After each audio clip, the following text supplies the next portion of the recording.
Well, good afternoon, folks, and welcome into the David Paisano Show. I just thought I'd try something new today.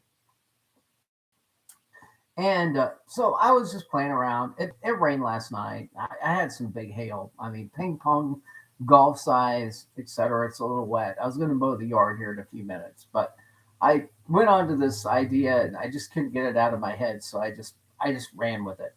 But I had this idea. I was reading somebody's Facebook post about treasure hunts and whether you thought that they. She showed this thing where there was a painting, and the painting basically looked like one of the puzzles, and there's treasure inside, right? Okay, well that got me thinking.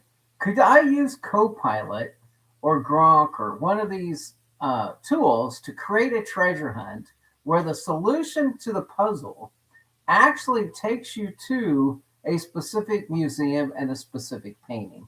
Now, I know everybody's starting to say, oh, this has been done before. This has been done before. In National Treasure, the guy had to go into the building, the museum, and get certain letters and certain phrases that spelled out, what was it, wall, at the wall. Then once he got at the wall, it was at the wall. And so some people are going to say, this has already been done. But I thought, well, let's just see what would happen if I tried to ask Copilot to create a treasure hunt for me. And so I'm going to share this. And I've already gotten started on this, so I apologize for being a little bit ahead here. But I asked Copilot today to create a treasure hunt for adults using a poem where the solution in a painting in a museum or an art gallery. The clues cannot be actual names of the painting or the gallery. And what Copilot gave back to me as an answer was here's a complete, ready to run adult treasure hunt built around a poem whose solution is hidden inside a painting in a museum or art gallery. I'll give you the poem, which will be the main clue, how players interpret each stanza, how the final answer points to a specific painting without naming it, and optional extra clues, a follow up question to tailor it to your location or preferred museum. Great. I'm going to message Copilot and say, show it to me. And we're going to see what we get. So Copilot's going to tell me, absolutely. Here is the full treasure hunt poem, cleanly formatted and ready to hand to players exactly as you requested. The treasure hunt poem reads, where marble halls keep silent time, seek colors trapped in frames of rhyme. Find where a watcher stands alone, with eyes that follow through made of stone. Beneath the gaze that never sleeps, a secret in the shadows keeps. Count the figures, -1, then look where day becomes undone. When gold and crimson start to fade, your answer hides where dusk is made. A single gesture points the way, the hand that halts the dying day. Now, I'm just going to sit here for a minute. Maybe if you want to jump in and provide commentary, you can. But based upon what this poem that was created by Copilot, do we have any ideas right now what this particular puzzle could be pointing us to? Where marble halls keep silent time. Well, that would probably, marble would be probably more museum than gallery, but it could be gallery, I guess. Seek colors trapped in frames of rhyme. Well, I'm thinking that may be a clue to the painting or a painting. Find where a watcher stands alone with eyes that follow through made of stone. I wonder what that could be.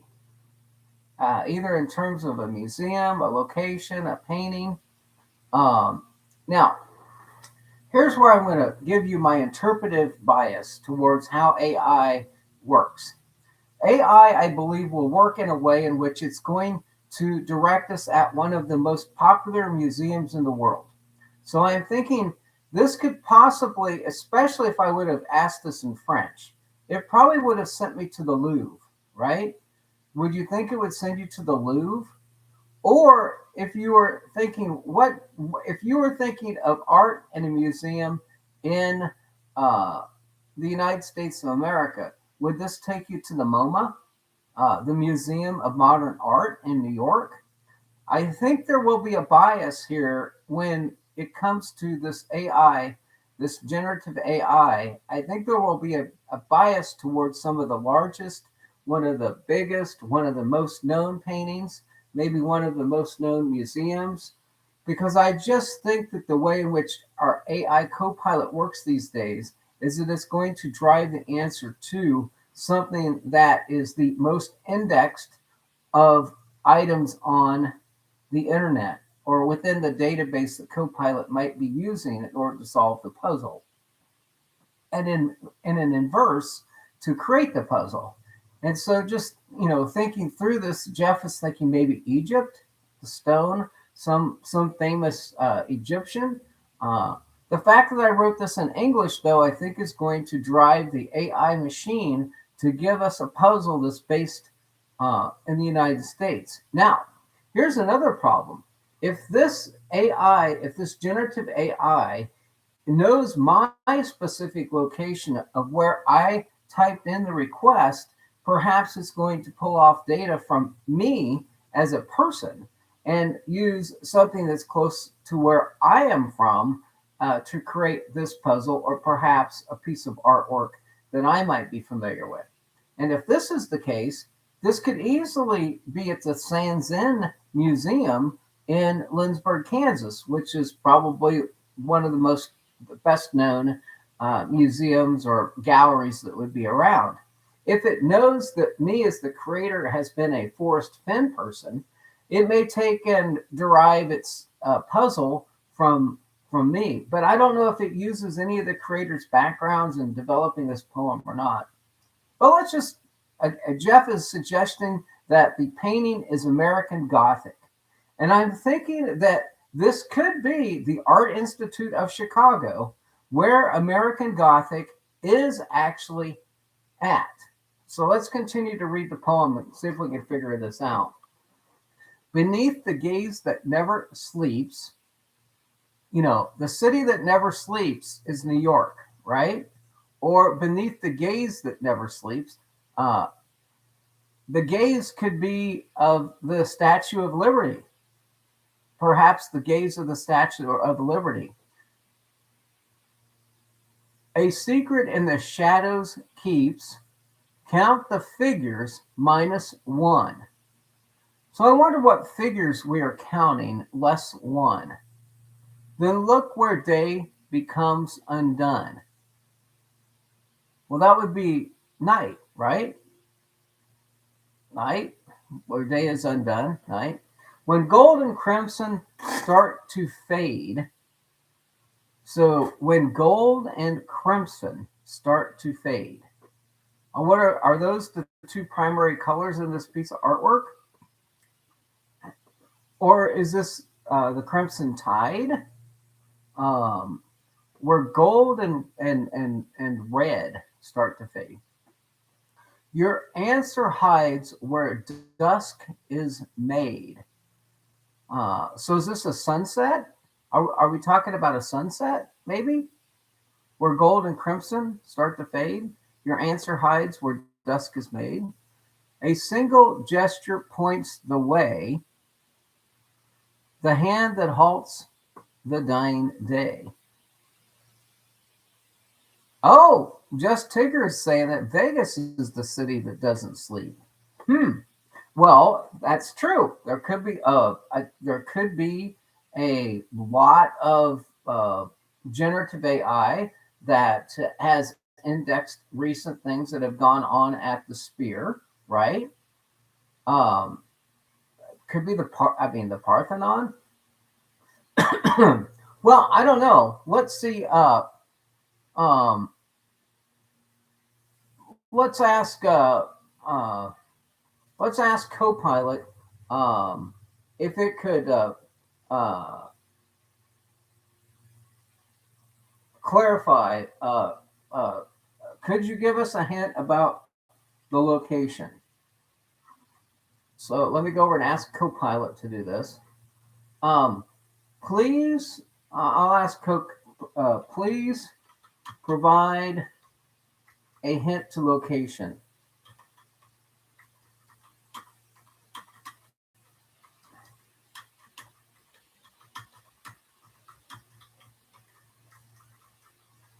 Because I frankly am having a hard time solving this.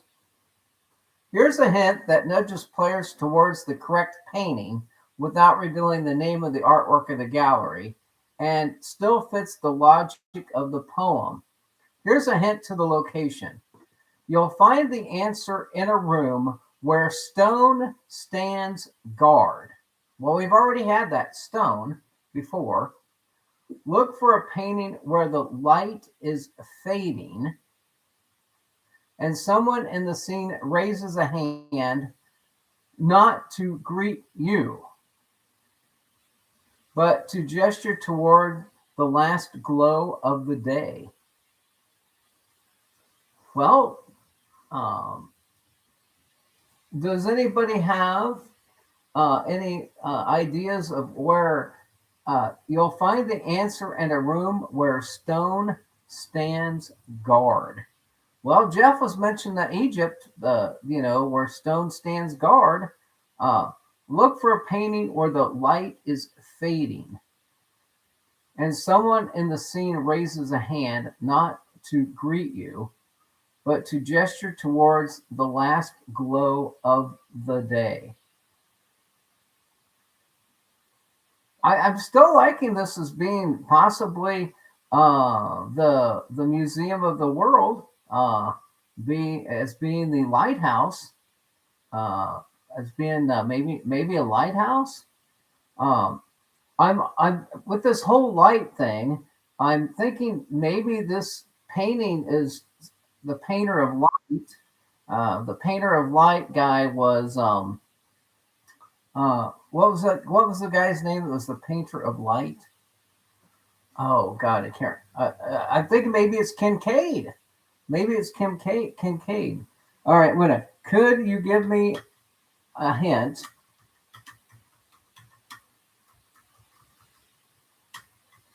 as to the painter? This, honestly, reminds me of back in the days where you used to play those text games, those text editing games, and it says you run into a troll. The troll has a lightsaber. What do you do? A, kill the troll. B, I feel like I'm playing that game again, but this is kind of fun for me. Probably boring as hell for everybody else. And if you have suggested hints or questions, put them in the chat, and we'll see what we can do with them.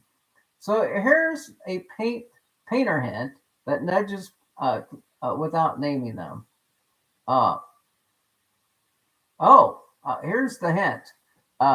For a classical master of the Renaissance and Baroque era, seek the hand of an artist who painted light as if it were alive, and whose figures often glow even when the sun is dying. Pointing towards Rembrandt, Vermeer.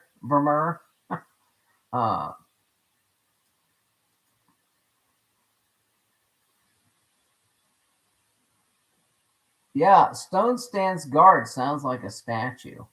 So what famous museum or gallery would have a bunch of statues?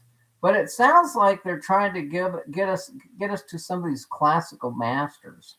And I'm thinking Rembrandt I don't know about you or me, but isn't Rembrandt known as the painter of light? I mean, it kind of, I don't know if it was supposed to. Oh, crap. Man, I just killed my co pilot. Oh, crap. Ah, oh, man. Oh. Well, so much for that game. I guess my game's over. I killed my co pilot. I closed the wrong window. Oh.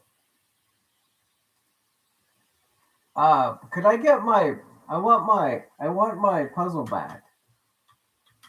I want my last session. Oh man. To restore your last session, the most direct method is this. Uh,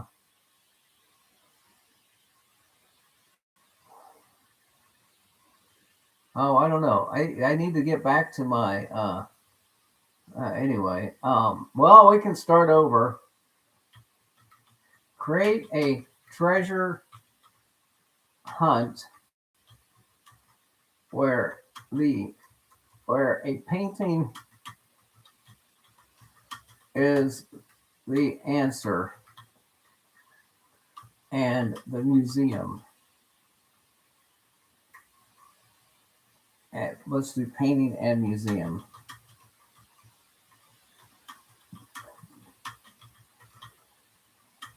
For Rembrandt. I think that's where we were at. I think that's honestly where we were at.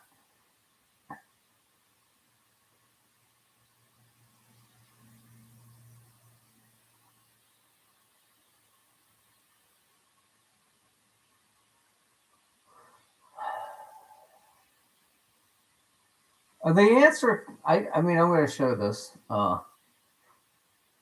I really blew this session. This was turning out to be fun, but it took a turn when I hit the wrong button. Uh,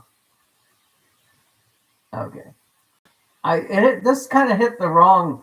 It kind of hit the wrong thing, but we were getting to some things where it was talking about the night watch at a museum in Amsterdam. Yeah, I don't know. But I think that would be fun. Uh, anyway, to see how that works. All right, I'm so sorry. The night watch, maybe I don't know what it was. I was at Rembrandt.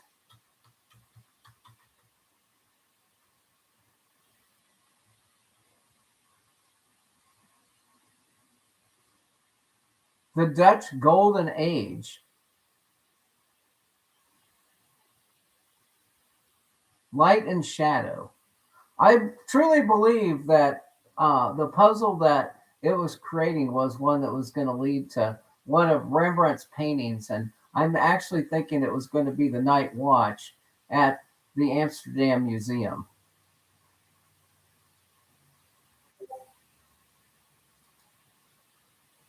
And what do you think? Does it look like there's marble here? I don't know. Could be. All right. Well, I apologize for the little snafu of closing the wrong windows. Lily Bell thinks that it's going to be in Las Vegas, New Mexico. A famous artist from Las Vegas, New Mexico. Thomas Kincaid, yes. Jeff is saying that maybe the Rembrandt thing was right. What do we want to play again? Shall we play another game? Shall we? Shall now? We'll do this. We'll do this again. Since I'm live streaming and there's a few people here to chat. Let's try this again. Um, let's do this. Google. Let's do AI mode, and I might run out of free AI, if you will. But if I do, we'll just have to stop. So let's ask this: create a treasure hunt, a treasure nut. Did you know in every treasure hunt there's at least one nut?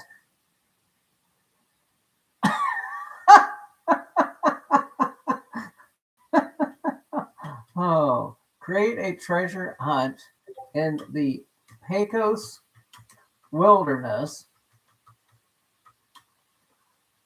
in New Mexico for a 10 by 10 chest using a poem to lead to the treasure or the location. Please reference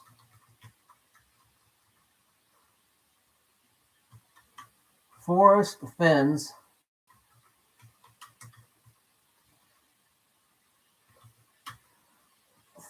Thrill of the Chase poem if possible.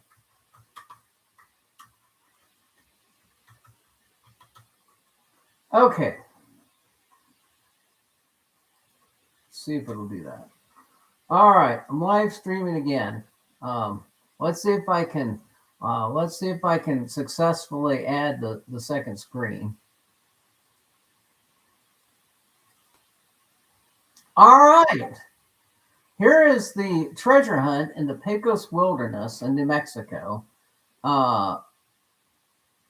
where the Santa Cristo peaks touch the sky and the Pecos River begins to run dry. Take it forth into the high mountain air and leave your worries for the brown bear there. Begin at where warm waters halt for the cold and take it down into the canyon of old. Not far, but too steep for the weary to tread. Put in below where the ancient spirits have led. Look for the blaze on a weathered pine tree. Oh, that's going to be easy. Near where the no place for the meek used to be. If you've been wise and found the right creek, the chest is the trophy that many will seek. I've gone in there alone and with my heavy 10 by 10 and left it for seekers for women and men. So hear me all and listen to the sound. Your efforts will yield what is waiting to be found. So here it says that the poem suggests beginning near the Pecos Falls or the headwaters where the alpine runoff meets the warmer valley streams. Interesting that this hunt, designed to use the Forrest Fenn poem, wants you to use the headwaters of something as your starting point. Is that interesting to anybody at all? The blaze, keep an eye out for a unique trail marking or natural formation along the Skyline Trail. And the chest is a 10 by 10 wooden or metal chest tucked away from the main path, likely near a water source or a distinctive grove of aspen trees. Would you like to adjust the clues to focus on a specific landmark like the Santa Fe Baldy or the Hamilton Mesa? And I'm going to suggest we use Round Mountain.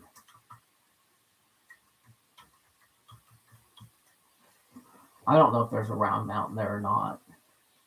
Yes. Look, listen to this. The second poem or the second part of this could be where the Jacks Creek waters begin their flow to the high Santa Fe range where the aspen trees grow. Start your trek where the warm meets the chill and take it up the path to the rounded hill. Begin at where the Beatty's Trail starts to rise. Not far, but a gain that will open your eyes. Put in below where the ridge meets the sky, under the gaze of the Santa Fe Baldy on high. Look for a mark on a ponderosa's side, near where the elk and the black bears hide. If you've been wise and kept Round Mountain in view, the creek at its base holds a secret for you. I've gone in there alone and with my heavy 10 by 10, tucked in a meadow far from the haunt of men. So listen close to wind in the pine. The chest is waiting for your hand to find. So here we're focusing this hunt to the Round Mountain. It's a Pecos Wilderness Peak. And then the route, you'll have to start from the Jacks Creek trailhead. That's going to be near Horse Camp. And then you're going to have to follow the Jacks Creek Beatty's Trail toward the south slopes of the mountain. The warm meets chill. This will refer to the transition to the lower canyon heat to the subalpine forest of spruce fir and ponderosa pine. Now, I'm going to expand this because at one time, I honestly thought that the Where Warm Waters Halt Point was indeed this transition from the alpine forests to the subalpine forests. In other words, there is a thing that is called the alpine forest and the subalpine forest, and I thought that this Where Warm Waters Halt might have been the elevation where that change was. So it's interesting that comes up and pops me in the face again. The search areas focus on the meadow and aspen groves at the base of Round Mountain, keeping an eye out for distinct vanilla butterscotch. Remember the two horses were Buttercup and Lollipop? Maybe his reference to Buttercup and Lollipop all along meant the scent of ponderosa pine. Remember, he said something about being pillowed in and scented in. Do you want to include specific GPS? I'm going to say yes, and please show me a map.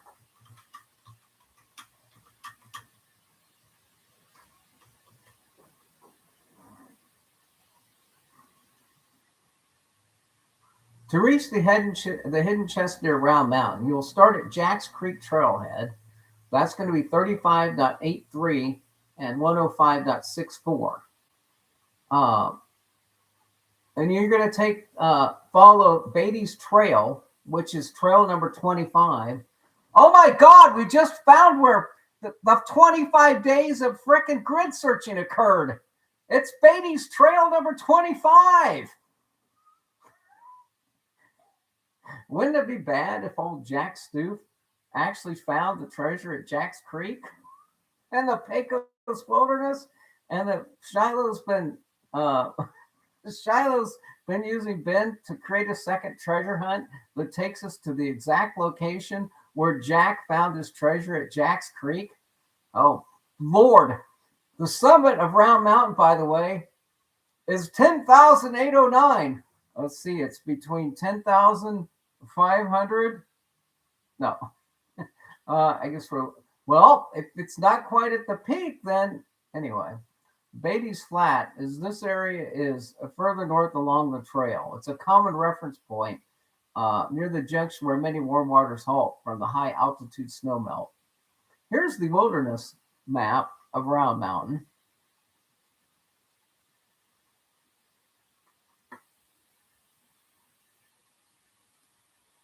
So just remember, folks,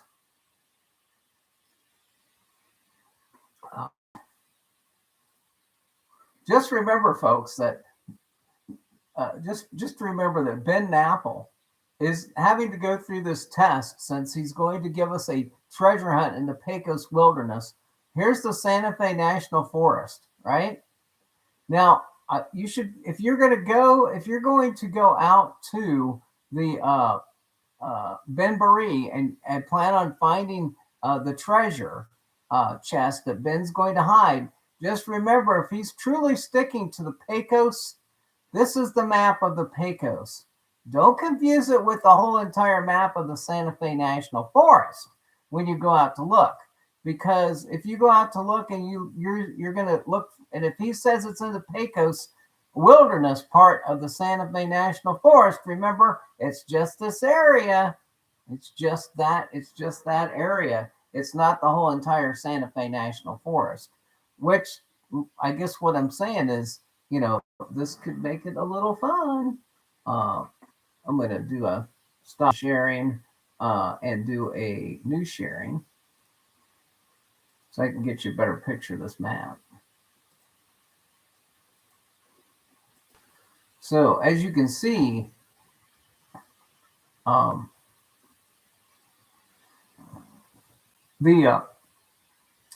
Holy Ghost is over here, and I think that was where the ghost was looking. I think Illinois Ghost was looking for the treasure over here at Holy Ghost, and there's this bridge that once you get close to the Torero mine, if you go up here, there's like this funny looking bridge.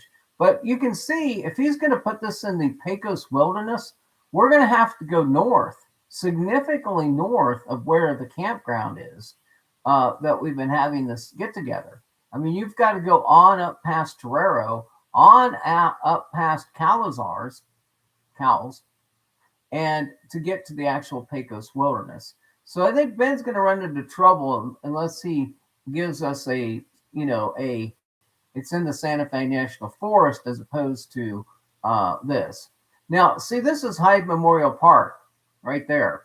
And Santa Fe's right here. So if you look at this delineation line that goes through Santa Fe, if you get, it's at least 8.5 miles north of Santa Fe.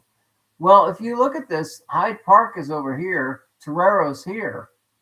Any of this area and any of this Carson National Forest area could easily have been the hiding spot for Forrest Fenn's treasure. I'm just saying. Okay, well, let's just, okay, so it gave us all these wilderness maps. So when you get down to the final hunt itself, let's just share this.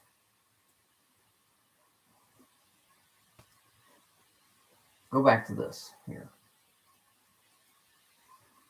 We're going to look at this now.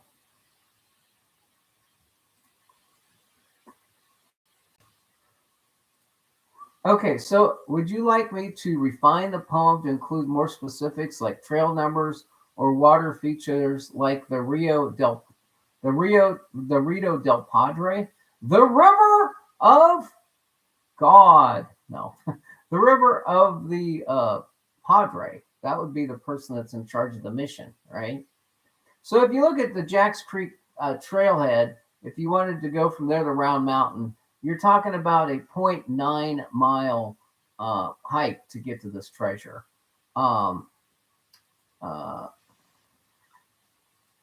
Is this difficult? What other questions do we have? I'll just ask the room. Provide me with the next question. All right, Jeff's here, Lily Bell, Just Tigger. Tigger's battery's dead. Ghost Dancer Radio's giving the thumbs up.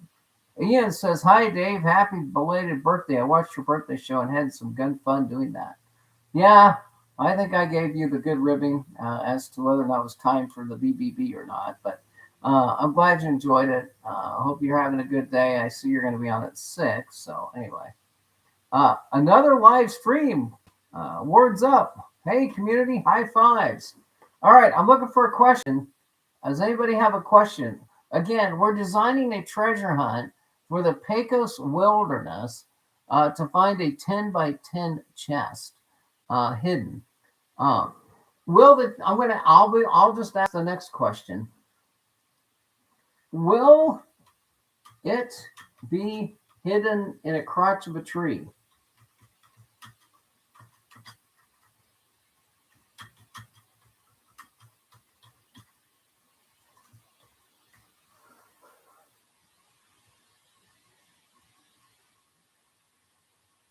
Okay, well, in the spirit of Forrest Fenn, we're not going to put it in a tree crotch. Rocky Nooks? In the rugged terrain of the Pecos Wilderness, under rock ledges or in small gaps between large boulders, or in hollow logs.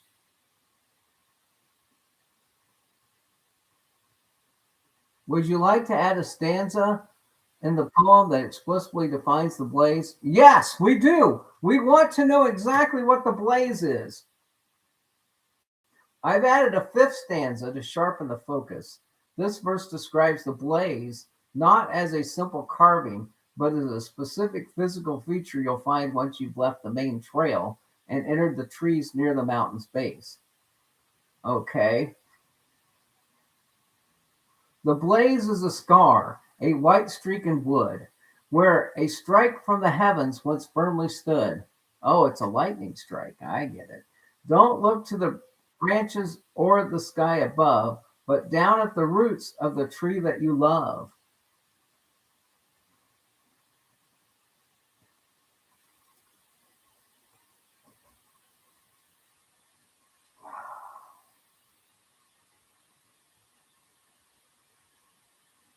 Is is it hidden or buried?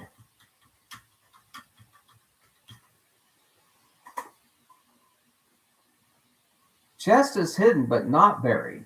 Follow the precedent set by Forrest Fenn and the legal regulations of the Pecos Wilderness. The chest should be found without a need of a shovel. Digging or burying items in the national forest or wilderness area without a permit is strictly prohibited. Authorities in New Mexico have previously warned that searchers can be cited for digging.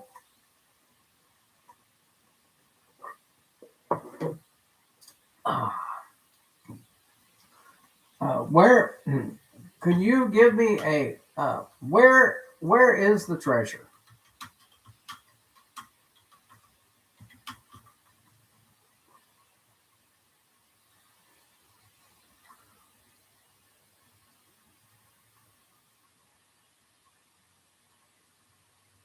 So apparently there is indeed a lightning struck ponderosa pine tree near this intersection of Beatty's Trailhead number 25 and Jack's Trailhead number 257. The landmark is a ponderosa pine. It's situated in the meadow on the west or east slopes of Round Mountain. It's on the ground, maybe in a root flare.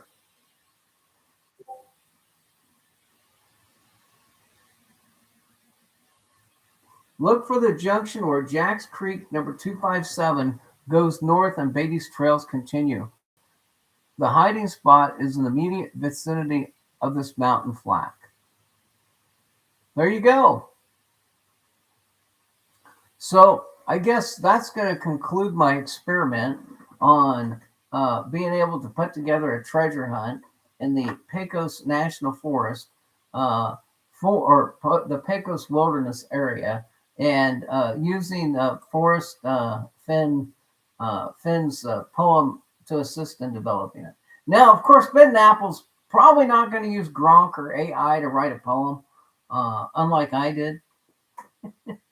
He'll probably actually put some effort into it, right? But I need to get to it before Paul does. How many people are going to go try to get a head start on this treasure hunt? Oh, yeah. Just Tigger says we could do a treasure hunt that ends up at the Nevada Veterans Memorial. Sure, why not? Write a poem for a treasure hidden at the Nevada Veterans Memorial.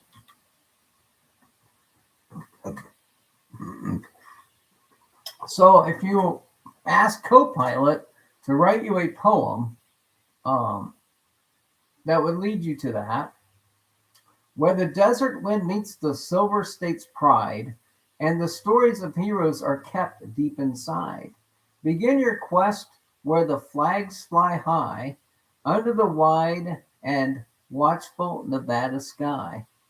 Start where the granite tells of the brave, not at the headstone or a silent grave, but where the names are etched in the stone, so no soldier's journey is ever unknown. Look for the bench where a weary soul rests, near the bronze that was weathered, that has weathered the desert's test. If you've been wise and you've studied the wall, the chest is the prize that awaits one and all. Don't look to the branches or the sky up above, but down in the shadows of the land that they love. I've left it there, tucked in a quiet, low nook. If you know where to stand and you know where to look. So here you're talking about the Grant Sawyer State Office Building in Las Vegas. Uh, there are 18 large granite walls. The bronze is the statues. Uh, and following the pose of advice to look down, the base of a stone wall. I want to adjust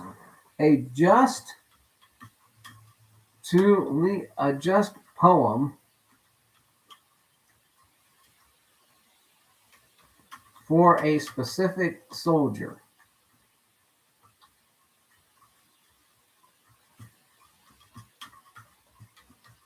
Fin. It'll probably tell me there's no fins there. Oh, don't look at the branches.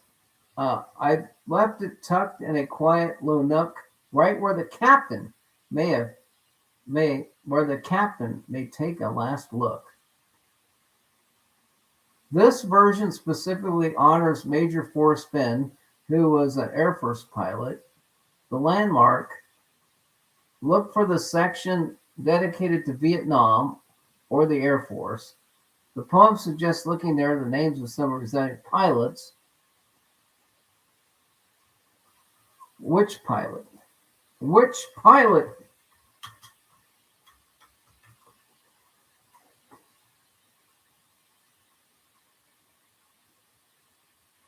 Okay, it's going to take me back to that one. All right.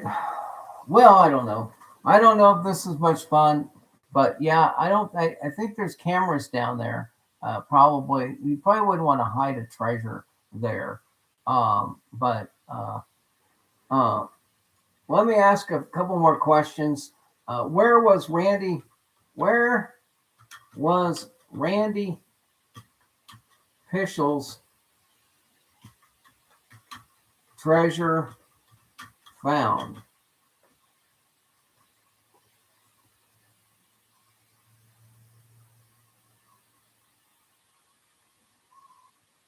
As of April 26th, the specific Beacon Star treasure associated has not been publicly confirmed as found. I thought that Randy Pischel came on and the Valentine Goose did a video and said that the but there I'm gonna challenge Copilot. There was a video by Randy indicating it was solved using AI.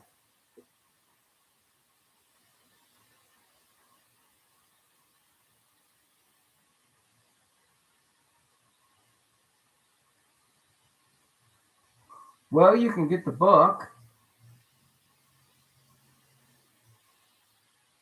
All right. Well, so I don't know. This is what you get when you start using AI.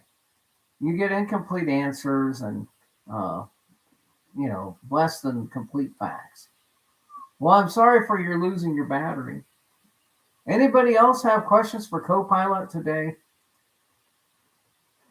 Anybody else want to talk to Copilot about treasures? Ghost Dancer thinks that Randy jinxed his own hunt. Um, yeah, I think he tried really hard to make his hunt solvable. I really do. I think he did. Um, uh, uh, did Chad Bird hide a treasure?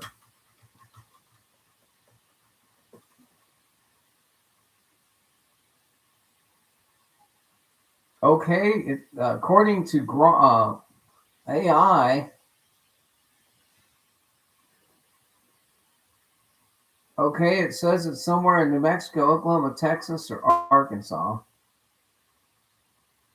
It doesn't say anything here about him having eliminated the county where he probably intended to hide it.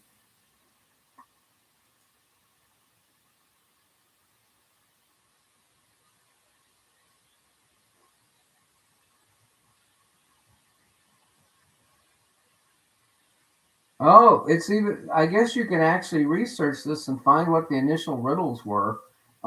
Let's ask this: Why does Chad Bird? Why did Chad Bird change his treasure hunt?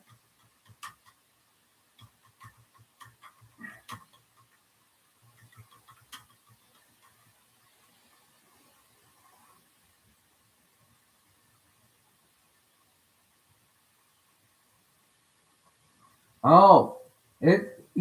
Sometimes AI does get it right. He adjusted his treasure quest because the speed of the solve was moving too rapidly. So it did, in fact, get that right. Uh,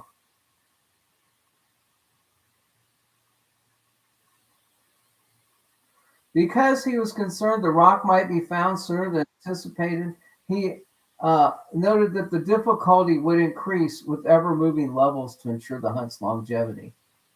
Well, if that's the case, then it should be solvable using the first part. In other words, if somebody was close enough to solving it with level one, the rest of these levels are just made up. And somebody is actually knows there's somebody in this community based upon this result saying that tells me that somebody is or was close to solving it. So that person just needs to ignore everything that comes out where he's moving this. He keeps moving it.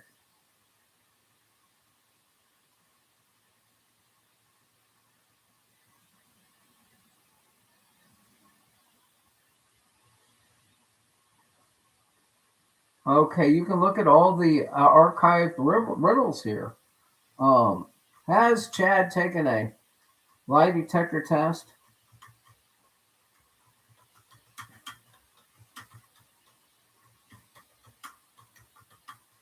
or provided any proof that he hid anything?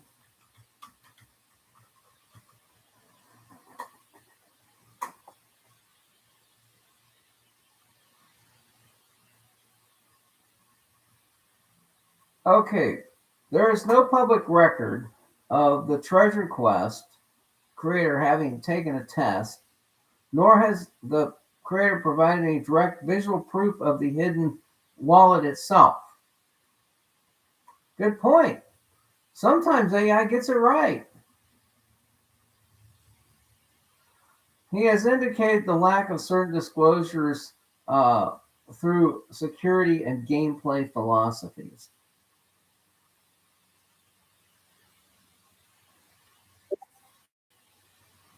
Okay. Not shared a photo. He has shared video details of the day he hit it.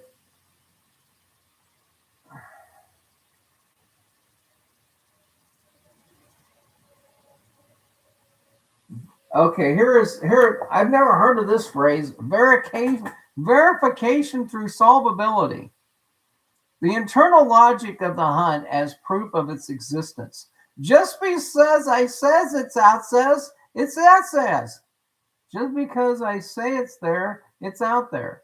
He claims that once all five decryption keys are released, over a 15-year period, there's a 99.9% certainty that searchers will be able to triangulate the physical location of the trove.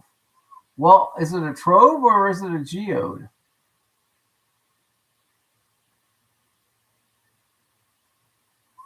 Uh, you see how I don't believe that that's really a treasure hunt? Rather than a one-time proof, Bird maintains active engagement, like Treasure Con. Bird has noticed that the location is so accessible that approximately 40,000 people have passed by the rock over the last 2 years without knowing it was there. Uh, okay.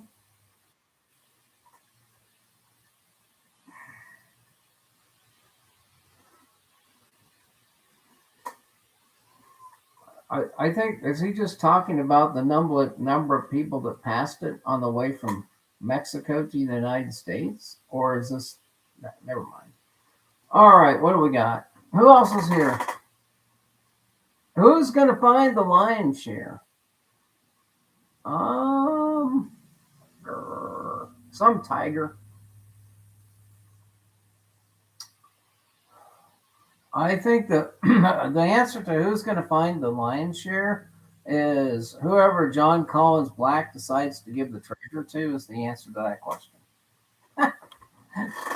But I think let's ask Copilot who is going to find John Collins Black's lion share treasure.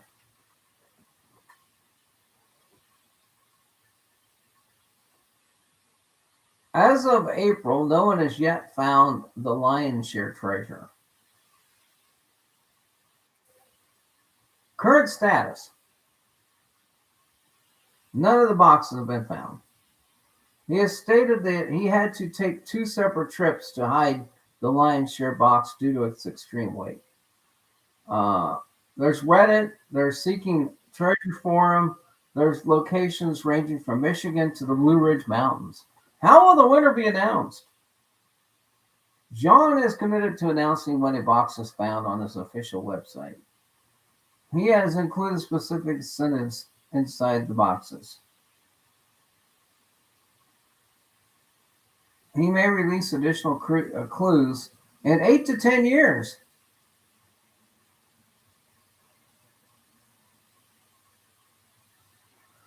Okay. Who is going to find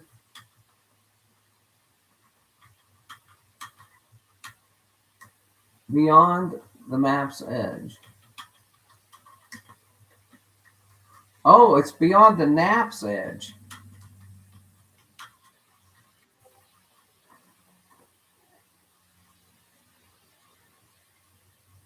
No one has yet found the beyond the map's edge treasure. While the main prize is unclaimed, searchers have successfully reached several checkpoints. These are physical markers such as a tiny porcelain dog missing a leg, the Great Grail, which confirm a hunter is on the correct trail. Did everybody know that? Did everybody know this Gracie's Grail? A hunter is on the correct trail because uh, of a physical marker such as a tiny porcelain dog missing a leg. Really? Did anybody know about that? A significant number of searches have focused on Montana. Confirmed eliminations.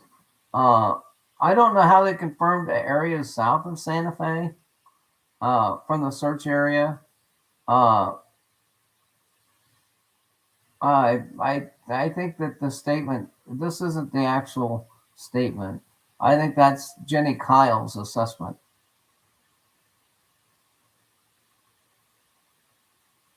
Poem has stated the poem is solved in its entirety. It will provide an exact location.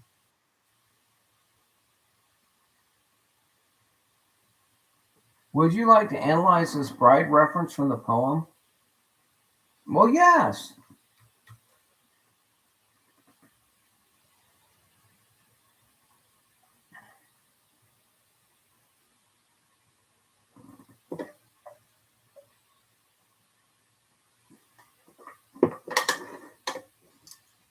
Many people believe the bride is Mary Ann Dinwiddie, the bride of Governor B.F. Potts.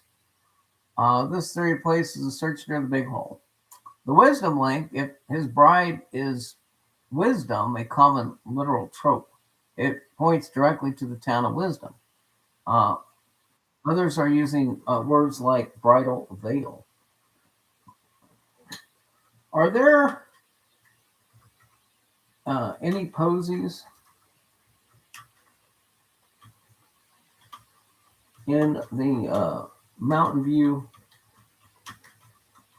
Cemetery in Tularosa?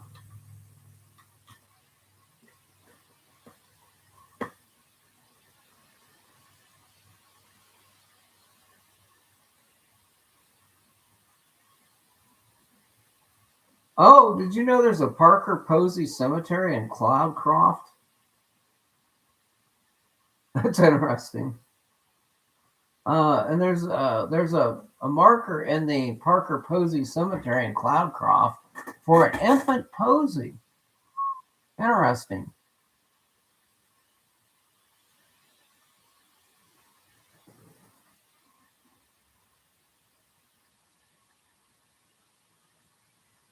Well, let's try the Fairview.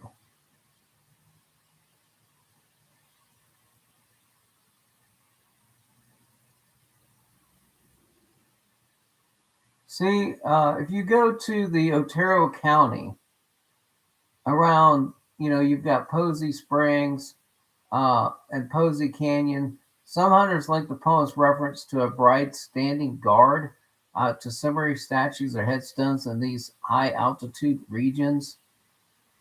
However, it's officially limited areas more than 75 miles south. Um, yeah, I don't know.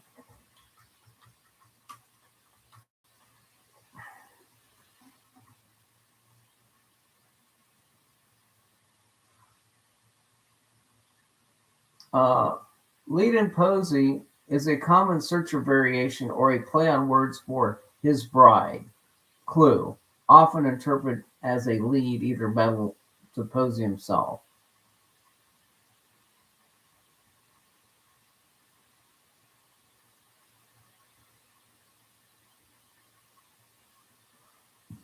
Wow, there must be a ton of information on the internet.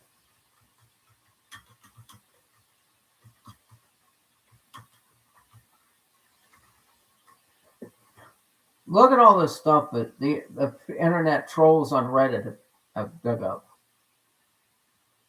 Oh, see, look, something. There's something in his poem about 32 degrees. Uh, she was in the Order of the Eastern Star in the Bethel Baptist Church. Really? Uh, Searchers study Noreen and Leiden because of Hiram. Their son is a central figure in the lore of Puston's. Well, how about Dennis Posey? Why is nobody mentioning Dennis Posey? It seems a little short sighted to be focused on Hiram as opposed to be focused on Dennis. Who's Dennis? I'm glad at least it's the Monte Vista. Damn it, I said Mountain View. It's the Monte Vista. Would you like to explore the South Fork theory in northern New Mexico? No, I want to stay with. Uh, uh, Show me the Find a Grave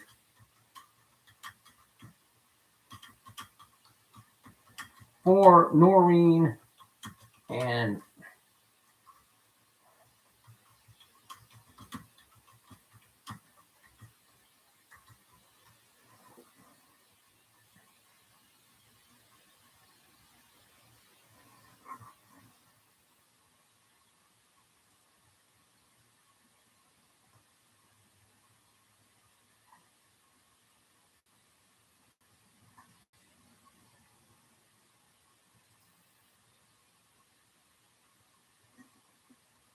Okay, I'm just gonna blow it up today.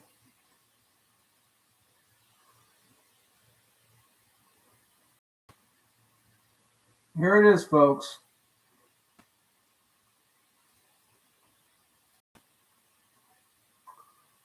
There's Buford Martin. Buford Martin. Right there's Buford Martin. Buford Martin's married to Vivian Martin. Vivian Martin has two children. Buford. They are Noreen Martin Posey and Rita Byrne Martin Hill. Okay? Once you found this,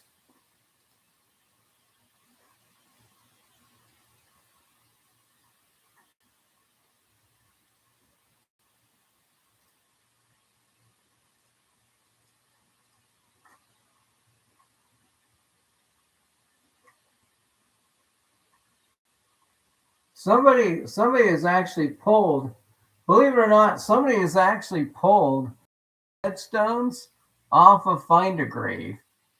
Isn't that amazing? Okay, well here's what I was talking about earlier. So you guys are all excited about Hiram Posey, right? Well, let's just really look at the family tree. So you got Dennis and Dina, our two children here, right? And let's just look at the Andrew Jackson Jack Posey, right? Now look at all these siblings. But Hiram, you have to actually go back another generation in order to get to Hiram, right? But anyway, it's really all about the Martins. And, you know, unfortunately, they've taken down the Find a Grave headstone for Leiden and Noreen. I don't know why they did that. Well, I do know why they did that. I do know why they did that. I do know why they did that. Because it had the arcs of 23. Oh, God. Do I have that picture? Oh, I don't know. I don't know if I uploaded that to this new computer or not, but I guess I could show you the headstone. But I guess they don't want you going to the I guess they don't want you really going and discovering the answers in Tularosa. I was there a year ago. I mean, I already did all this research about the Order of the Eastern Star and North, South Fork and all this. Oh, by the way, the pallbearers will be Eddie Brown, G.L. Tucker. I wonder who G.L. Brown is, or Eddie Brown. Well, it's not for me to find out. I've already done my work on that treasure hunt. I've already done my work on this treasure hunt. But I've been quite a ways ahead of a lot of people on that for a year. I just haven't done anything with it because it's all about Vivian. It's all about the Martins. Okay, folks. I want to end share there. I shared my solve on Ben's Discord, and he jeered at me because it was near his solve area for original Forrest Fenn poem. Funny, I didn't know that. LOL.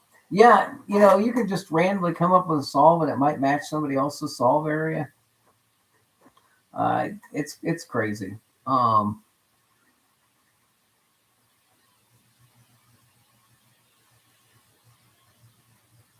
It does not pay to play B treasure hunts when there are so many that are not.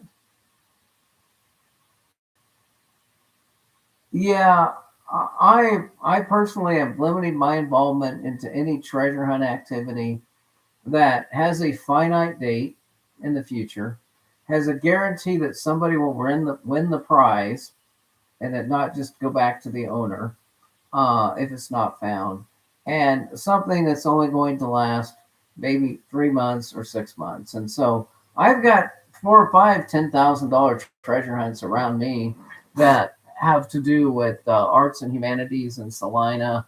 There's a bank in Manhattan, Kansas area that sponsors a $10,000 treasure hunt. There's a jingle, believe it or not, there's a Jingle Bell Rock in Manhattan, Kansas too, not just in Las Vegas. And instead of competing against all the idiots out in Las Vegas, I'm only competing against the rednecks here in Kansas for the $10,000 in Manhattan. So again, I pride myself. I mean, these big treasure hunts, I've provided these people with, unless I get a specific nudge, uh, from what I've done, either John Collins Black or any of these. Uh,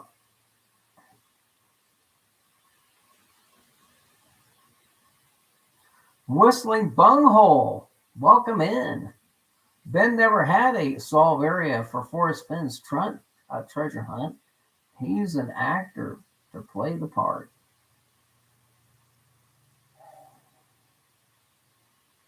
Yeah, I actually think Ben tells the story of having met Forrest Finn years ago, and I actually believe that story. I believe he did meet Forrest Finn. Whether he reconnected with Forrest Finn over his treasure hunt, I don't know. It could be that it's like, oh yeah, I remember I met you 10 years ago in a bar. Now you have a treasure hunt. Just like the gal I met at Finbury, who was working in an outdoor sporting goods store, and the same guy that used to come into the store every now and then came into the store and struck up a conversation with her, and she was relaying the story. Uh, and then he said that he had a treasure hunt. You know, again, this lady probably may have known this guy for him being in the store before, but never known the guy as a guy that had a treasure hunt. And then I guess she found out about his treasure hunt, but didn't have money to buy the book and ended up with the book anyway, and at Ben Berea.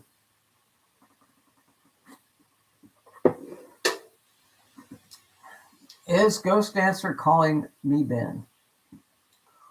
Well, I don't think the Whistling Bunghole is Ben, but it could be. People change their names all the time.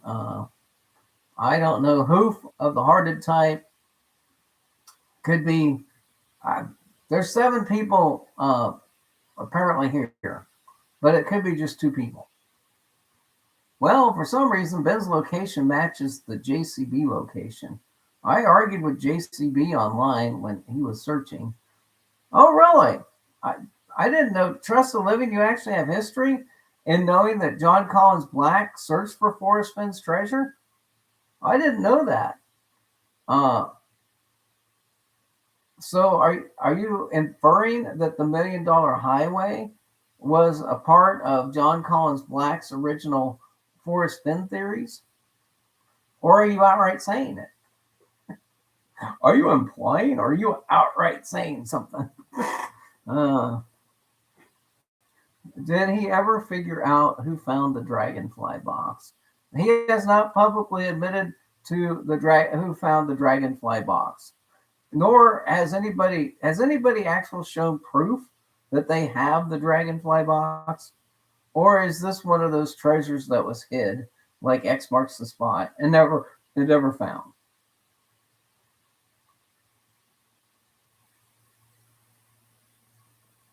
JCB's Finn poem ends behind the outhouse below south of Brown's Mountain. Well, that indeed would be a home of Brown. Um, I went to the bathroom there at Maverick Campground, and they are brown. Those little huts are brown. I did not see Kent Nestor's markers.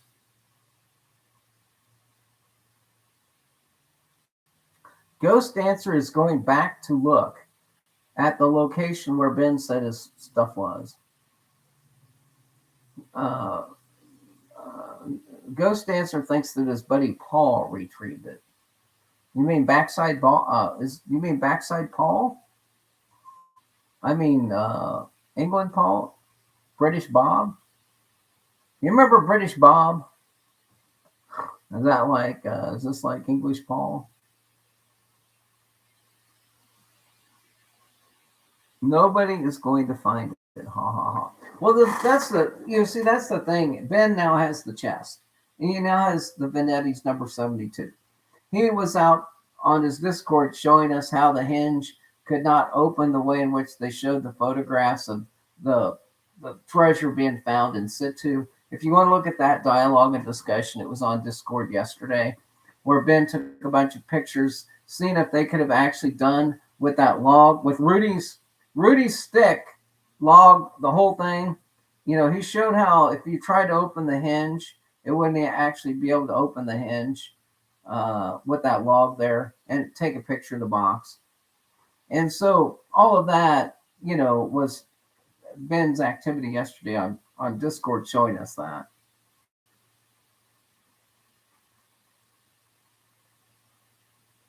Oh, I didn't know that Ben had a search partner. I remember Yukon Sam Smith. There was a Sam Smith, but I thought he was the search partner of Troy from Florida, which is back east, by the way. Try the wheel.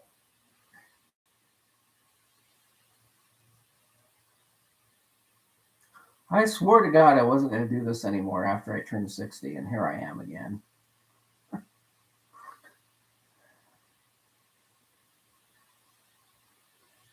Oh, he doesn't want you spilling the beans.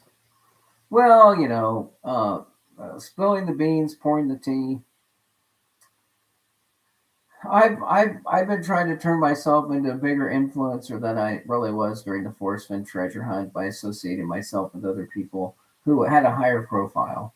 So far, it's not gotten me anywhere. So, Copilot still thinks that I'm a small YouTuber, and that's fine.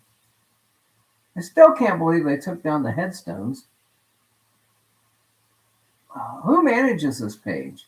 I'm a member of the stupid Find a Grave. I'm gonna call them. I'm gonna get in touch with the person that manages this page and have some fun. Because they shouldn't have taken that down.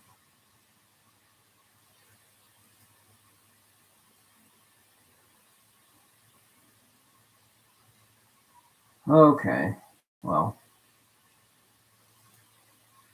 never underestimate the power of the internet when it comes to treasure hunting.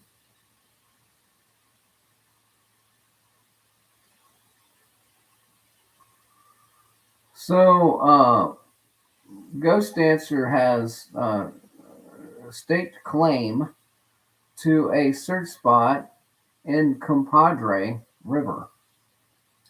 So, and I guess is inferring that Ben jumped his claim. I don't know anything any more about that, but I assume all that could have happened. Ben had more than one spot. He was keen on an old silver mining location also. Oh, like Torero?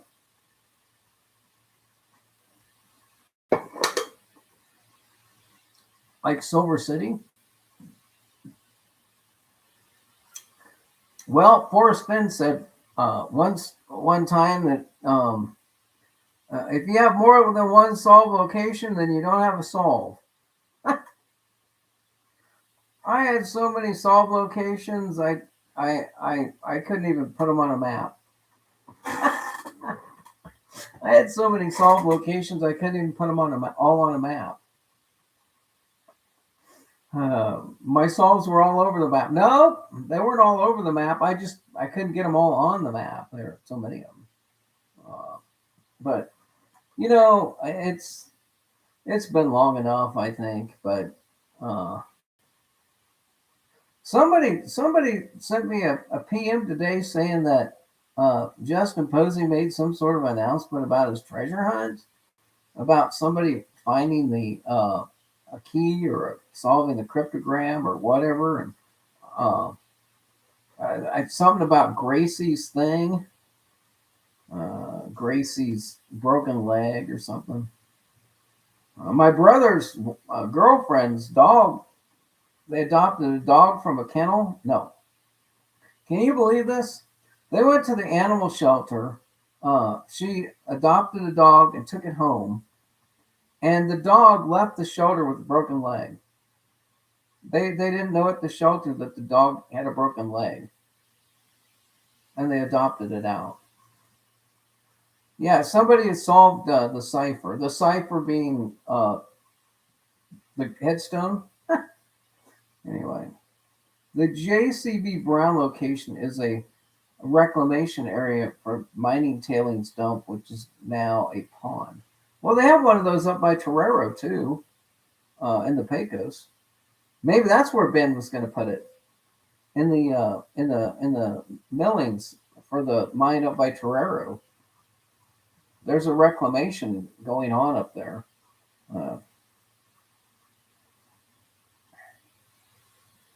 Fantastic. How's your day going? You're remembering Yukon Sam.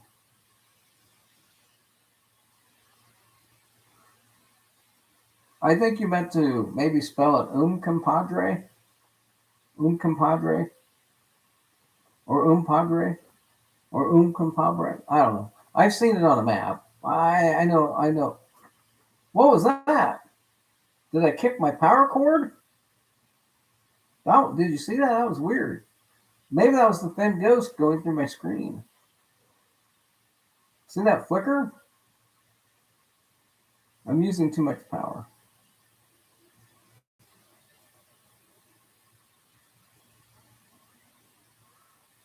Well, I mean, the only reason I went live today was because I thought that was clever. That you could, Ben's going to put together this treasure hunt up there at, Pecos for us that might be going to Ben Baree. And I just was wondering if he uses AI to create his poem. I was just trying to see if I could use AI to come up with the same thing, and then I'd know where it's hidden. Well, Fantastic says, Dad's good. It just mowed the grass and is already tall again. Yeah, I put off mowing the yard right now, honestly, for this. But yeah, I was so enamored by the idea of hiding a painting in a museum and that the treasure hunt and had a bunch of clues that leads to that.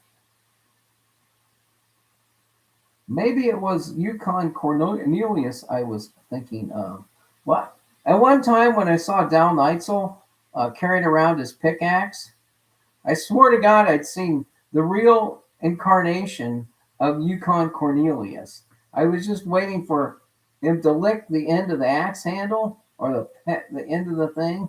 And I swore to God when Dal was doing that promotional video that I found Yukon Cornelius.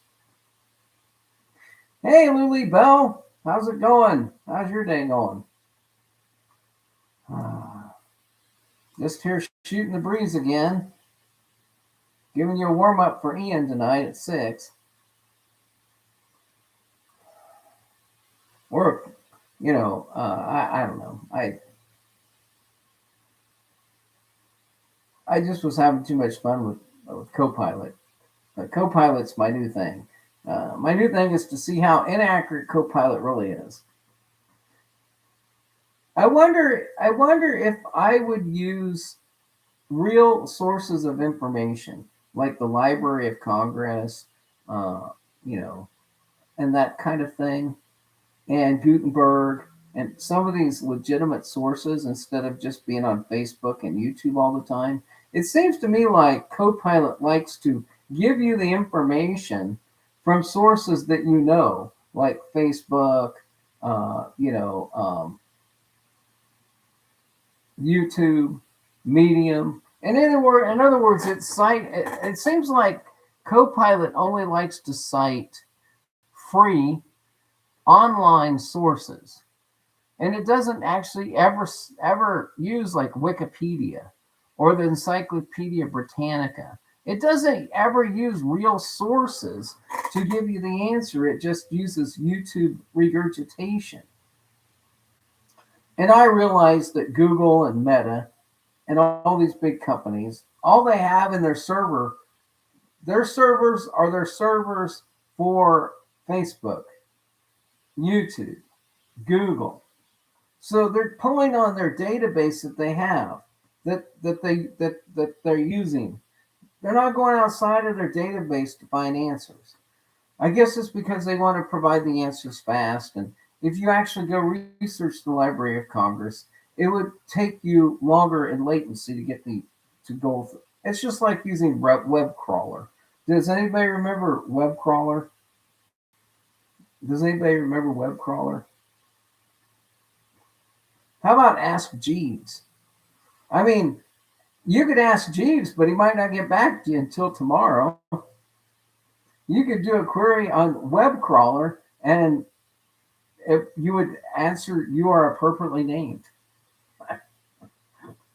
I think they should have named their service like instead of a web crawler, a web dasher or something, so it would act like it's going faster. AI is evil. It's the old garbage factory. Garbage in, garbage out. All right. Does anybody want to talk about whether or not they believe the White House streaker? They called him the streak.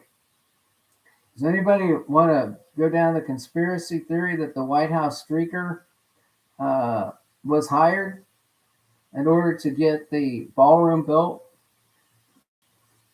In other words, everybody's coming out saying that we can't hold these presidential high-level events in third-party venues anymore because it's just not safe. How about this? In most democracies, when the politicians are doing their jobs or actually doing something, the public usually doesn't try to shoot them. So instead of making it more of a bunker for a freely democratically elected person and allow them to have more bunkers, why don't we make them be honest and truthful? And then if you have an honest and truthful politician who's actually doing something, it's highly unlikely somebody will shoot them because they are doing a job to help the country. I don't know. It's just, when I'm looking at the FBI and I'm saying, you've got how many people here that this guy just ran by? He's not wearing a vest. He's taken down by a tackle and not shot outright and dead. And when they show the close-up videos of one of the agents' photographs, you have two of them with their fingers not even on the trigger pointing their weapon. And I'm thinking to myself, yeah, I don't know. The guy lived, first of all. Hell, when they didn't even, okay, when they assassinated Kennedy, they didn't even let the guy live for more than a couple of days before they sent Jack Ruby into silence on him, right? But in this case, the guy runs past 4 or 5 officers who have their weapons drawn, and the guy is taken down and is alive as opposed to exterminated. I don't know. It's just. And then the next day, the cry is, we can't be having these meetings in these hotels or in these bunkers, or, we got to have a ballroom where we can have these types of things, and it'd be in a secure location adjacent to the Capitol. Okay, I apologize for going. And this isn't even political speech. This is anti-political speech, as in, if the politicians would do their job, Usually people aren't shooting at them. Maybe to protect the identities of the security officers. Um, yeah, they probably do have to redact a good portion of these videos because in the audience, obviously planted amongst the people in the audience, they had people in the audience to interdict uh, something like this happening. But yeah, there's definitely some chaos. Um, LBJ, Rubenstein. Hey, there's Steve. Or not. Chaos is a ladder. A chaos is a ladder that begins with the first rung.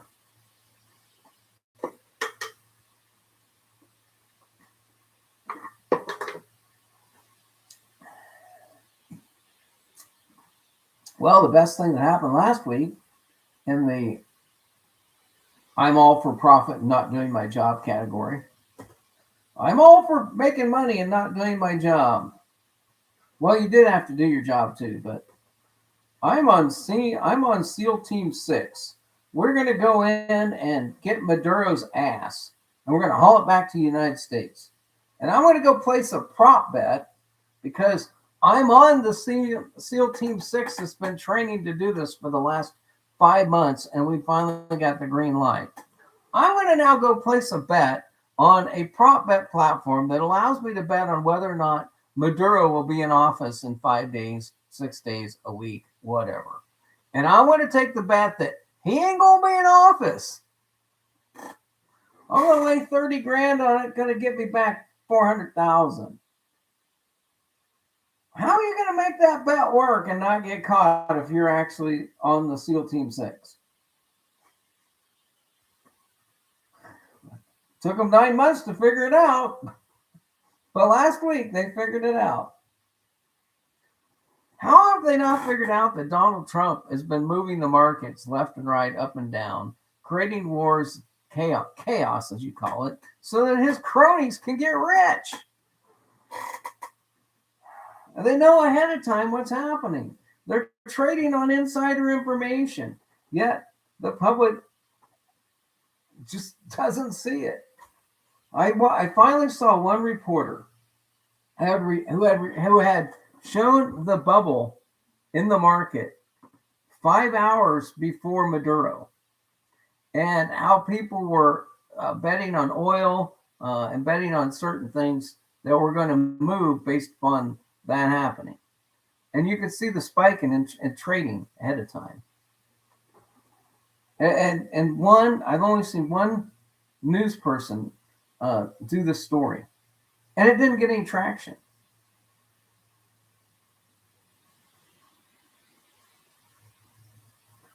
I'm not a county supervisor. I'm just on an advisory board. The meeting is tomorrow night. We have one agenda item. Somebody wants to subdivide their property and build a house in the county. Well,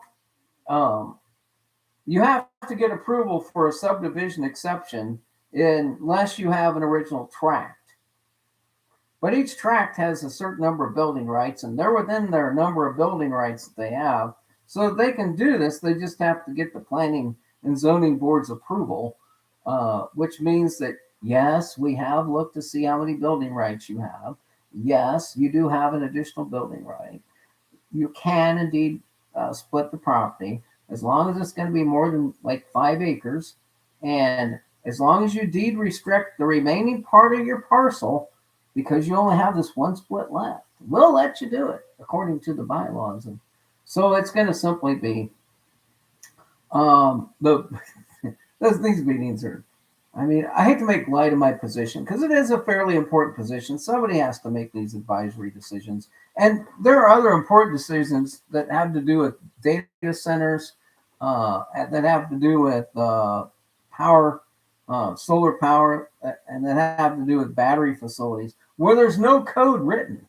There's no code written. And so these are issues that are coming up all across the country because it's the new frontier of urban planning or county planning. Well, anyway, so but tonight's a softball agenda. You know, uh, the applicant is wanting to blah blah blah blah, blah, blah, blah, blah according to da, da, da, da, blah, da, da, da, da. And then the county planner basically makes a recommendation. We recommend you approve this because of the following reasons. All in favor? Aye. Or well, it'll probably be discussion. Any discussion? Is the applicant present? And they usually are. And so it's not going to be much. Zozo Rocks is going to be pardoned by Trump. Oh, well, what colorful past do you have? Trump said that he was going to go and get into the business of pardons.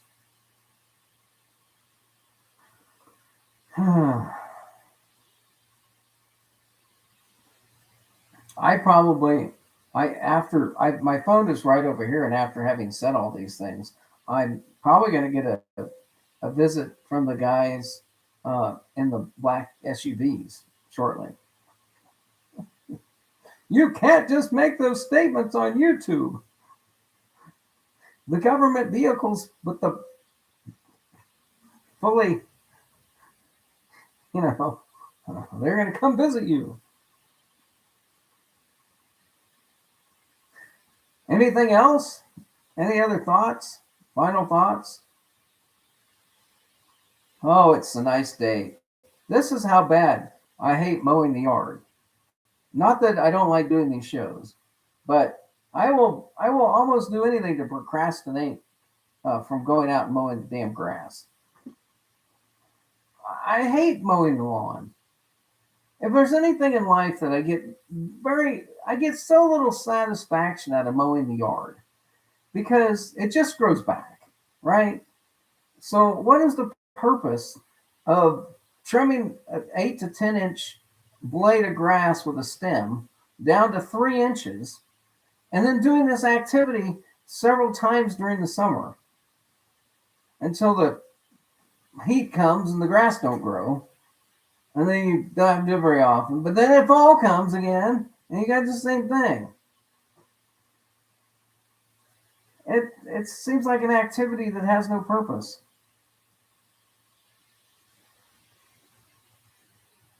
Are you questioning whether or not Trump has friends? Oh, it's amazing what power and influence will buy you in terms of friends.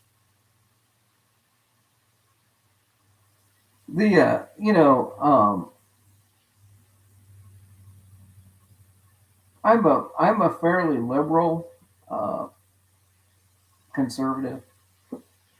You know, I don't believe half of the stuff that the Republican Party stands for, and I don't believe in half of the stuff the Democratic Party stands for, and I just don't know why the real issues that aren't polarizing to anybody can be the ones that get resolved. You know, you know. I'm not saying universal health care. I'm saying better, more affordable health care. I think that's what everybody wants. Um, I think that's what everybody wants. But instead, the issue is abortion and the government paying for abortion. And they want to argue about that as opposed to, oh, and then they want to argue if family planning is even health care. Instead of, well, let's see. I think it should be under. I mean,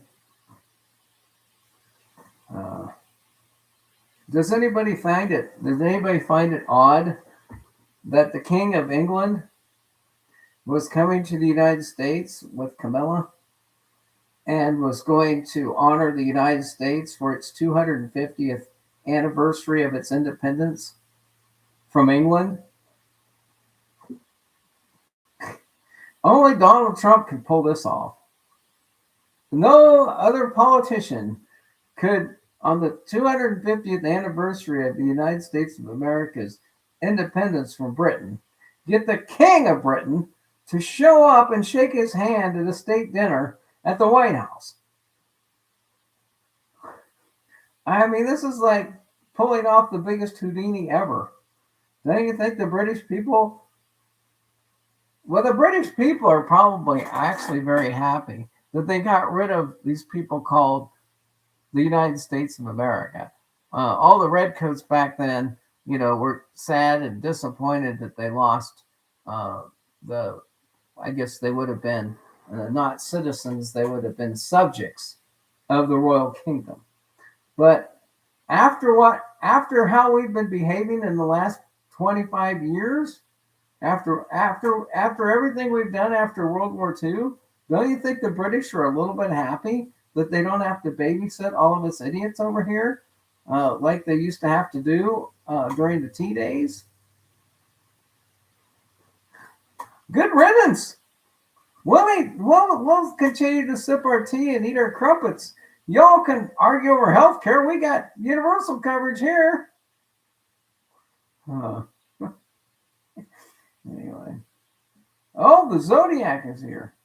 Maybe I read that wrong. Sorry if I did. I'll take a mulligan and just say have a great day. It keeps down on the insects. Keep that grass cut. Okay. Zozo's not political, so it doesn't cost me anything.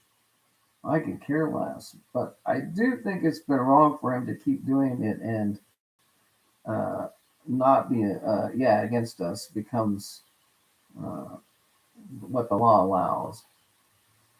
Yeah, but I knew everybody knew what they were going to get the second time around.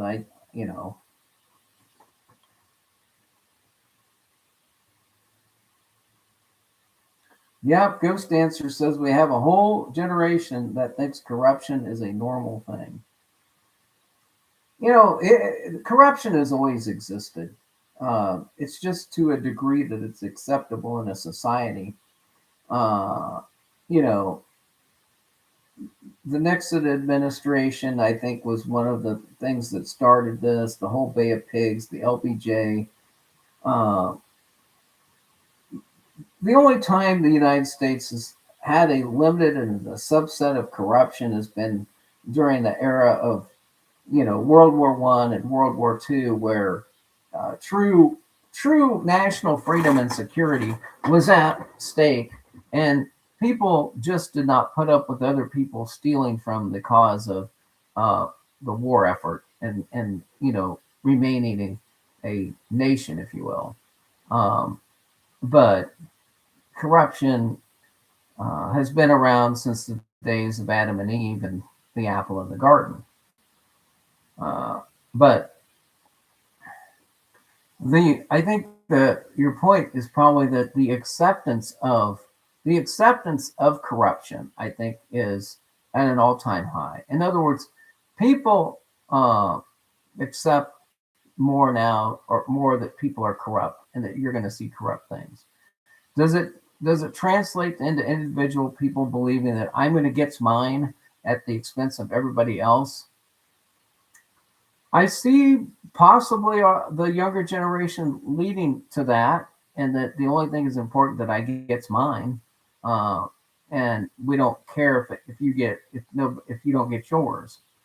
I see a lot of people talking a good game about the community, and there's some people. The bottom line is the people that have money, whether they got it through corrupt means or honest means, are more community minded than the people that either are corrupt and have money, or the people who have been affected by the corrupt people who have money. And I think there's just becoming more and more people that have been affected by either a scam or a politician taking, or somebody going to church and saying not to have an affair and then have 5 affairs while they're the pastor of the church. I think that is it. I mean, I think that's true. that we're more accepting of that. Um, oh, Tigger came back in after the phone came up. Well, good. David, is the spell checking taken over AI? Yeah, not writing in cursive language or cursive, not writing in cursive. There's a whole generation that can't write in cursive because they took it out of the school. How are you ever going to read the? How in the hell are you ever going to read the Declaration of Independence if you can't read cursive writing? How are you going to read historical documents from this period to that period if you can't read or write cursive? Was this all a part of the left's plan to erase our history by deleting the ability to read the most simplest of statements that were written in cursive handwriting at the turn of the century, thereby denying your existence on a register that showed that you were in the, because most of that's written in cursive. So I don't understand why. Maybe that's the reason they tried to take cursive writing out. It was another effort of dumbing down people to where they can't even read historical documents.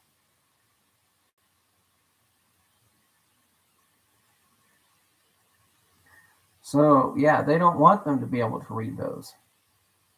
Yeah, I don't know, but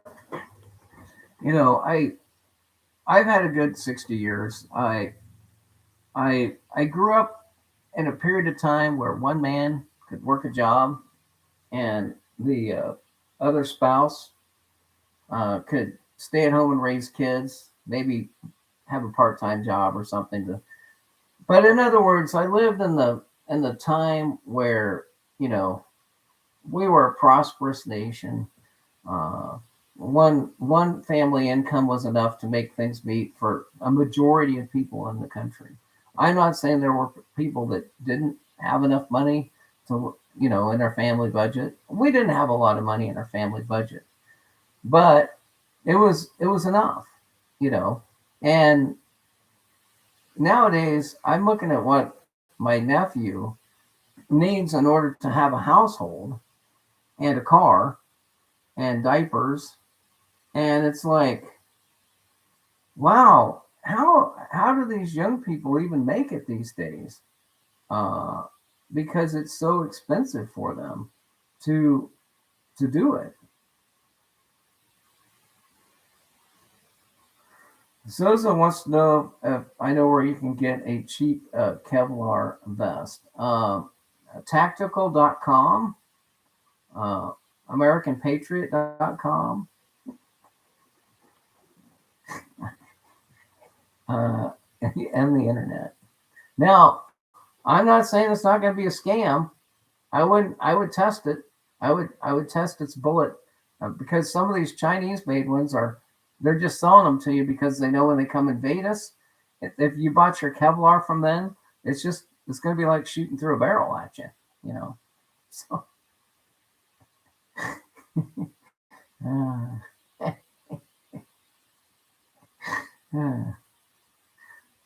the next the good news is when China does decide to invade us, we'll be well stocked. We'll be well stocked with guns that were made in China to defend ourselves. Have you ever went to the store and seen how many guns are made in China and sold at the sporting goods store in the United States? And the Chinese also know that after you shoot about 10 rounds through one of their Chinese made guns, it's not going to defend you against them.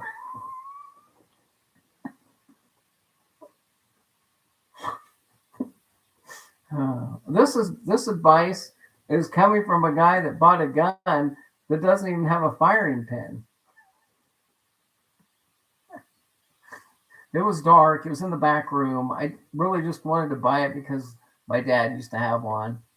It's a 410 over under 22, and the firing the firing pin I think is missing for the 22, or else it's not very long. Anyway, I need to find somebody that can fix this gun, honestly. Uh, but hey, when I was 9 years old and my dad was out discovering arrowheads, he had this over under 410 to 22. So I saw one for sale, and I go, I gotta have that. You can make your own Kevlar vest.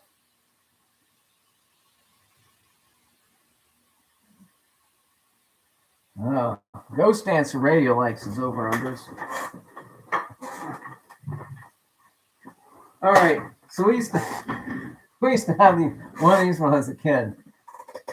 410-22 over under. It's a Savage bottle. You basically use this little button over here to change from the 410 to. Oh my God! It actually moved and worked and clicked. But it's basically a breech load.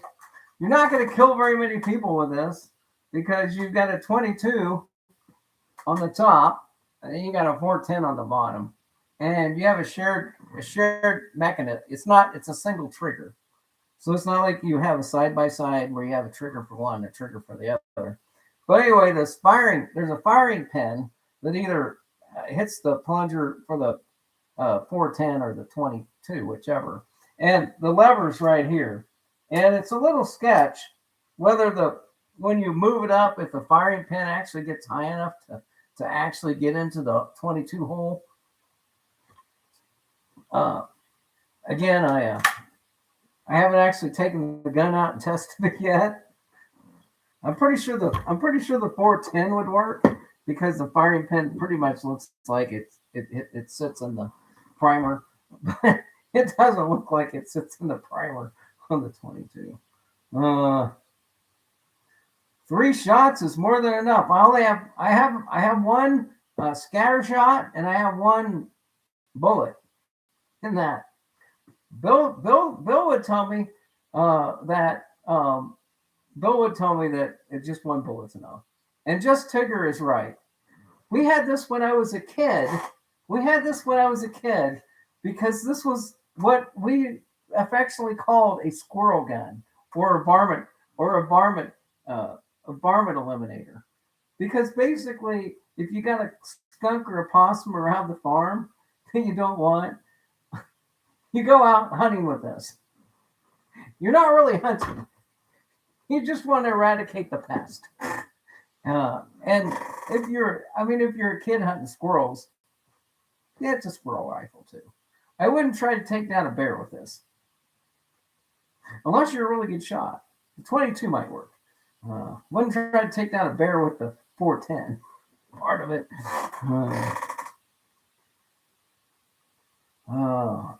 A Franchi 20 gauge.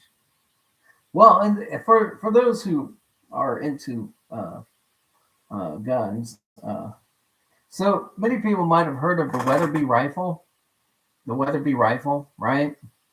Well, as it turns out, Mr. Weatherby grew up on a farm that's about 11 miles east of where I'm sitting right now. It's called the Weatherby Place, and people still call it the Weatherby Place around here.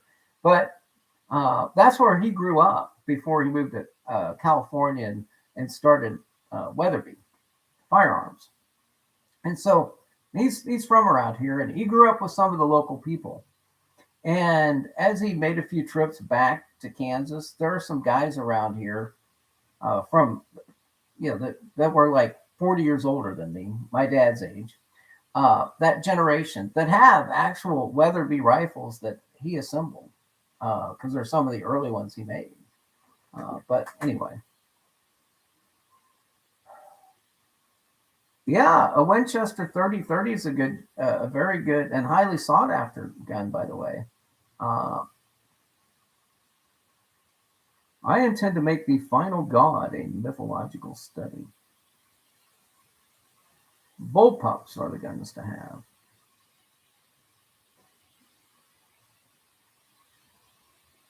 Well, anyway, so I wanted one of these. I think all in, after I paid for my FFL background check. Uh, I think I got around $500 in this gun. I mean, it doesn't have a perfect stock, and that's not wood, by the way. This is not the early ones. This was the second generation. So as you can see, the stock's not perfect, but this is that plastic, that hollow plastic stuff, and it's got a little bit of, it's got a lot of side to side play in it, um, which I don't think you can ever get that out of that. Now, Trusted Living's bringing out the multiple magazine, or the large magazine, the larger magazine weapons. I don't even own a multi-shot gun. You know. Oh, Just Tigger took down a deer with a 30-30. Oh no, hold on, that's two different people. One had a 30-30 and the other had something else. Zozo owns a Taurus 38 Special. Was it the one that was owned by the guy from New York who had problems with Sam? Wasn't that Berkowitz? Wasn't that Berkowitz weapon of choice? A Taurus 38 Special. Isn't that? Didn't he become called the 38 Special Killer? You know who we're talking about now, right? Son of Sam Berkowitz.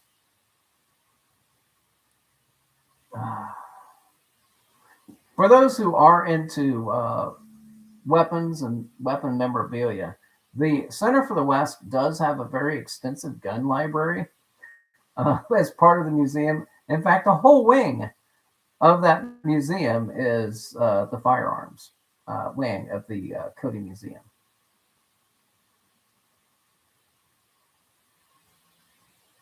And actually, okay, so we've got some people here. Do we know what kind of gun that guy was carrying that was in the Nancy Guthrie home?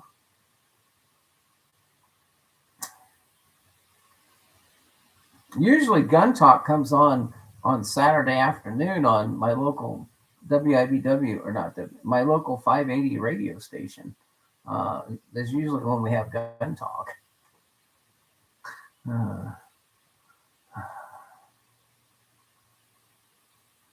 Ghost Dancer Radio. Are you? I want you to clarify. Are you sure that Forrest Fenn did donate some of the firearms that's in the Cody Museum? I know he donated some of the art that's up there.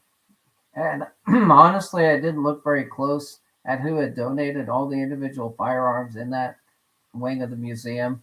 But that's interesting to know that Forrest also donated to that wing of the museum as well. And being that he was on the board, I could see that he might have actually, being that he was on the board of the museum, I could see that he might have donated firearms as well. Interestingly enough, Trusted Living had a Les Bar 1911 custom. Was it right out of the Pendergast book?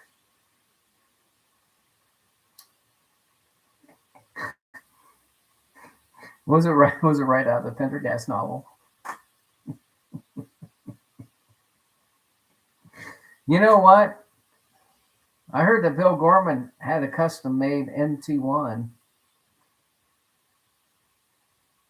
MT1, as in it didn't have any bullets.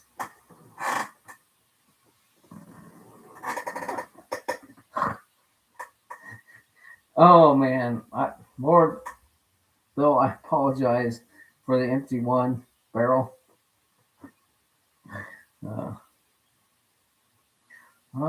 PETA. People eating extra tasty animals.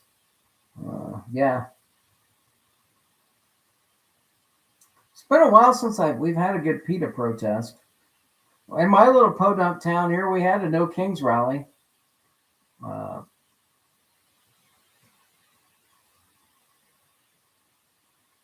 Oh, it was. Well, I mean, if you actually had the Pendergast Les Bar, it would have been a pretty collectible item.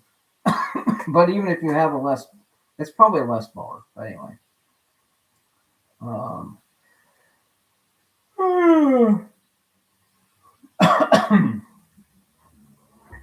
Sig Sauer.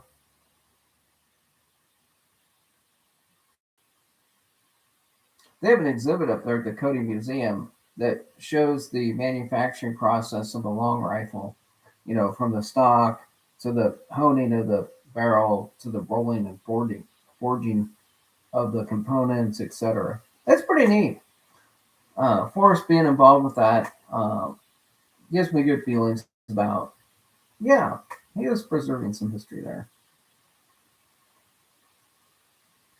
All right, folks, I'm going to wrap it up. I never intended to do a 1 hour and 55-minute show today. I just was doing some co-pilot looking, and I go, this could be fun. Let's see if we can figure out where Ben's going to hide his treasure in the Pecos wilderness. So I can't wait for Ben to be on the next time. Maybe give us more guidelines for what that treasure hunt's going to look like. Like I said, I think the most important part about that is that we're guaranteed that the chest will be given away, and it won't be some sniper hunt, looking for something that we can't find. Yeah, don't remind me about the fun I'm going to have mowing grass.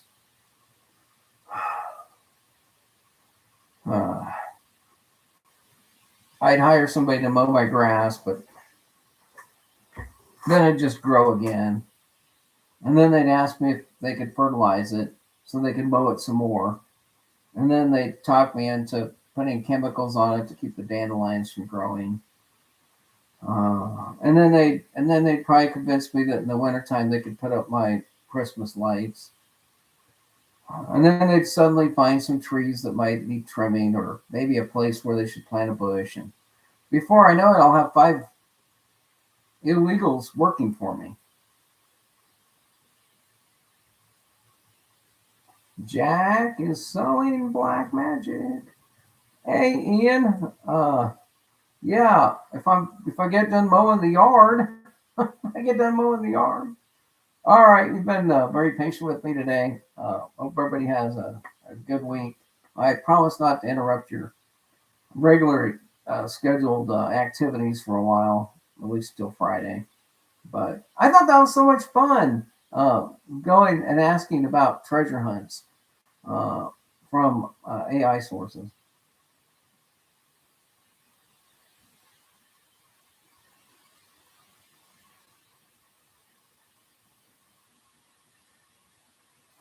Zozo and Trusted Living are talking about a late show with Stephen Colbert is auctioning off the light for charity. It's already at 77,000. Well, life vest, a once used life vest from the Titanic, I believe, sold for over $2 million. Gretzky's jersey that he wore in his final season, maybe final game, just sold recently for a few 100,000, I think it was. So, a lot of fun stuff. All right, have a good one. We're out of here. I might just leave this up for another minute so I can get my 2 hour payday. Okay, Pro, can I have a raise? You're not paying me enough for this.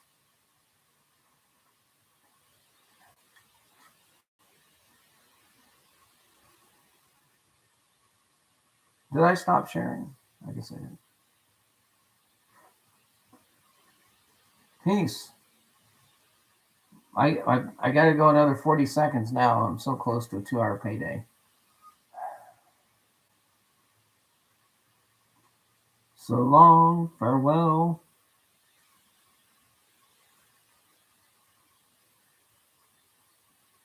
Good night, Irene.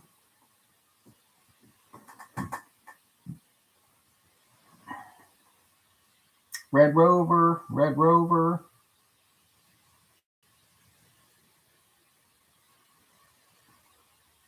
47, 48, 49, 50, 2, 53, 54, 55, 56, 57, 58. 2 hours. Thank you. Send me my check. Good night.